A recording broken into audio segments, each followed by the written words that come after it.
7%, it goes to, it becomes a crisis situation. Now the problem with the India is that these budgets are like Enron budgets. Things which should be there are not there. For instance, Mr. Chidambaram said all monies transferred as small savings of the government, the small savings of the government will not be included in the budget. Well, that gives you a different picture.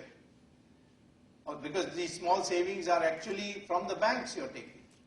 And he says, no, that will be excluded. So, even the understated numbers, there are a lot of corrections that have been done, is 5% already. And you will be surprised to know that all the state governments have deficit budgets. And if you take their deficit, fiscal deficit, and add them up, then the total fiscal deficit in India today is 12% of GDP, which is Brazilian class. Means that we are in the Latin American class.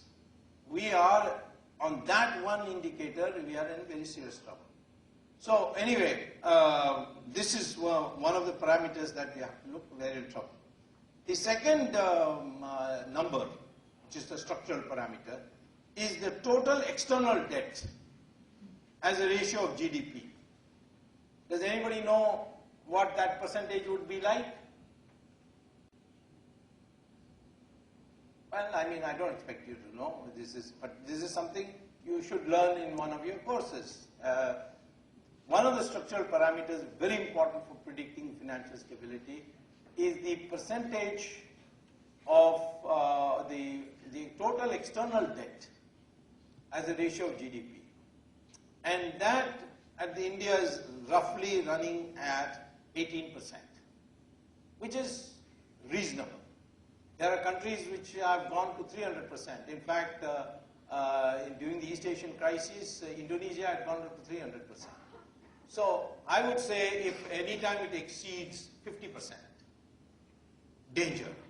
Your countries. So on that, India is not in danger, nor is China in danger.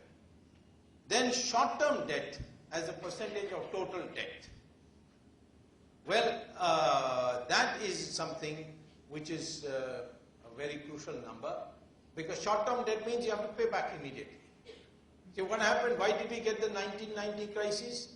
Because when Mr. Rajiv Gandhi came as Prime Minister, he suddenly opened out the economy and said, if you want to borrow from abroad for your industry, buying your industrial equipment, then you are free to do so.